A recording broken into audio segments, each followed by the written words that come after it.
listen, I'm ready to fight like till my last breath in the cage. And I showed this to everyone in the division, and I showed how much I want to be champion.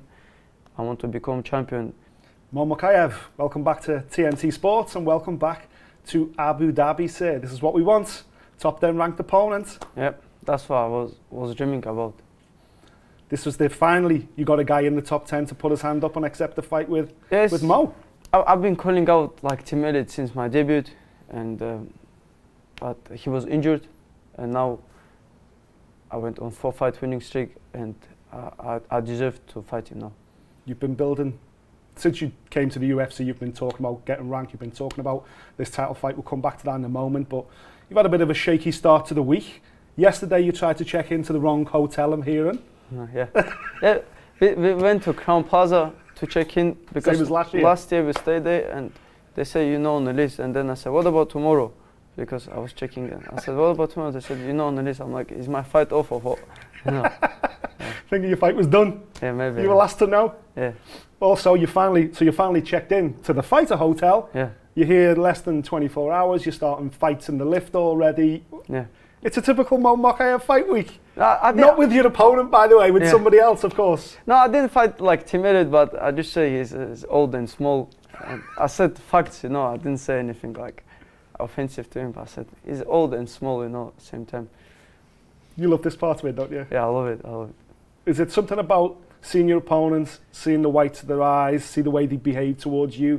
Do you get a sense of somebody when that happens? 100%. This is my like 34th fight together, amateur and professional, and I think it's very important to see your opponent, see his like what his character is like. Is he same as internet guy or not? Mm-hmm. And for me, it's very important. Last time I didn't see Malcolm Gordon till weigh-ins. He was hiding, and but this time I see it. For me, I feel relaxed. I just need to put the show on Saturday. Is it a case of seeing how big he is, how he carries himself, that kind of stuff? Do you look at the marks around the eyes, the ears, you know, do you kind of size them up straight away? I look at like at movement of the person. Like, is he looking in the eyes? Is he what he's kind of person, you know? I think he got lost in the lift. But I feel very comfortable in these situations because it's not my first time. Of course, it's not his first time, but I don't think Demetrius Johnson, like like whoever faced Tim Elliott before, there's a couple of guys. I don't think they act same as I act when I see opponents. Mm-hmm. He is in good form right now, though. He's coming off a good win. He's beaten the rise and flyweight out at Habib's gym. Yeah. So he's going to be confident. It's probably why he put his hand up. Finally, someone did. Yes, but he never faced a wrestler. Like wrestler who actually competed in wrestling. Mm-hmm. I would say the best guy he faced, like in wrestling situation, was Demetrius Johnson. But Demetrius Johnson, like great for MMA fight, like all-round MMA fighter. He's not like specific wrestler, but for me, I think he's comfortable opponent. He's awkward, but I'm the awkward for anyone in the division. Yeah. And that makes this style fight interesting, I think, than anyone who I fought previously. What's this camp been like for you? When were you able to return to full training? You know, because the last time we saw you, your knee was getting bent in the opposite direction. And you reversed the position, you choked the guy out with a face crank, you made him quit, he couldn't make you quit. But the fear then was, how will the knee recover? How will Mo be? Will he be able to fight again this year? Last time it was extended, now it's going to extend towards Elliott's head. Yeah. Yes. But yes, I did my recovery with Wigan Athletics. They helped me.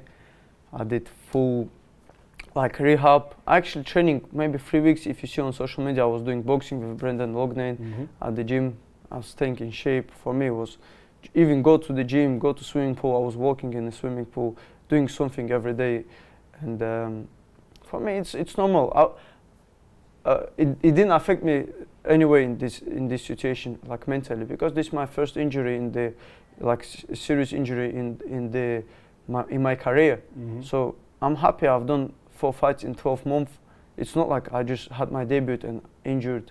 I'm happy. I should have like break Usually fighters have like 1-2 fights a year. Yeah. But I've done okay, and then I deserve time to rest a little bit. Have you watched that moment back since it happened?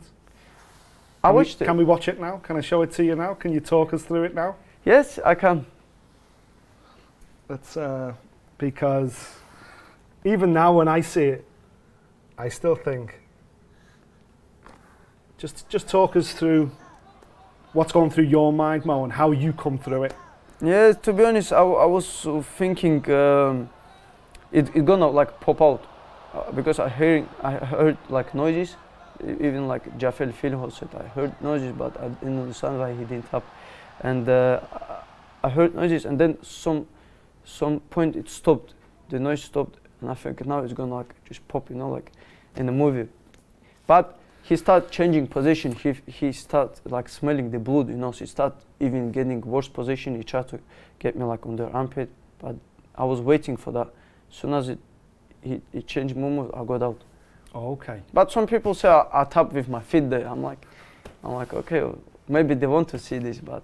How important was it for you then to not only get out of that position? Mm-hmm. As I say, he was in a position that most people in that position tap out. They quit. Yeah.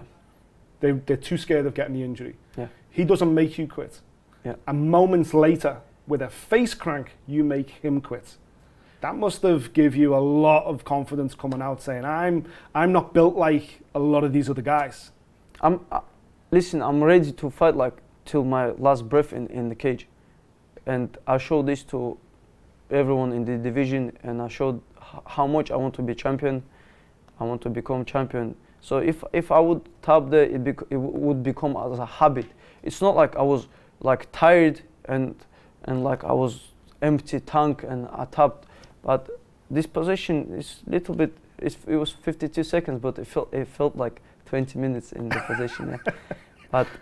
But once I would have tapped, I think for me in any situation I would tap also. Mm-hmm. You know, but little bit patient will give you more success in the further career. And once he changed that position, you knew then, I've done it. It's game over. It's like I've got through that moment. Fine. He's a black belt, so only way he could beat me in the jiu-jitsu, right? So if he can't finish me in jiu-jitsu, what else he can do?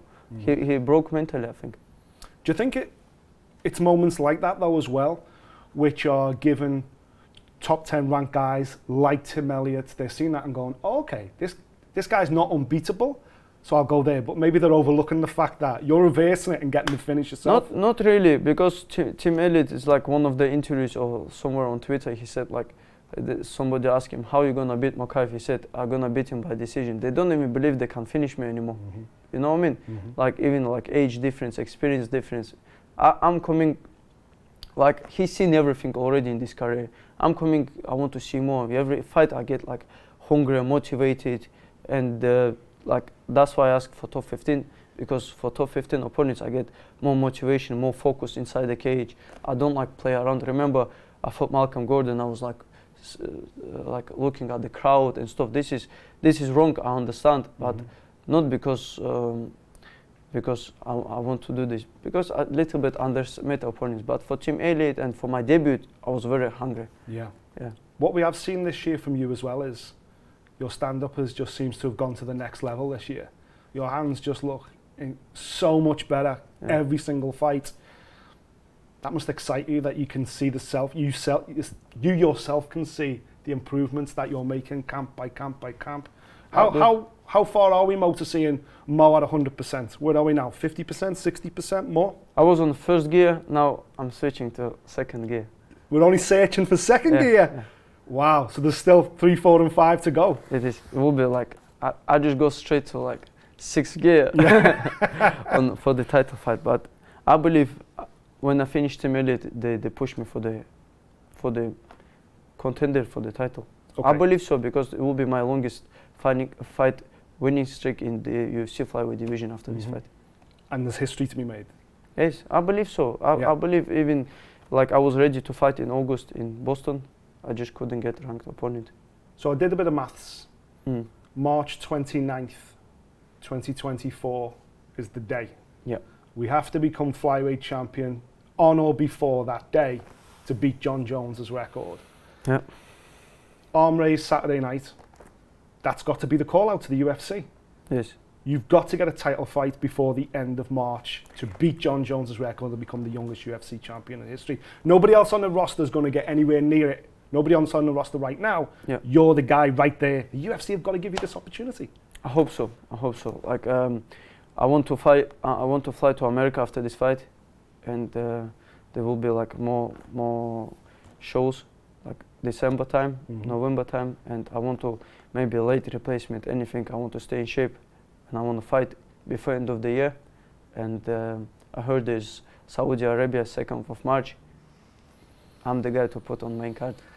Well, if you look at March and you do some dates, Saudi Arabia, UFC London, UFC 300 are all potential landmark events in the month of March that would be absolutely perfect for you to have that opportunity.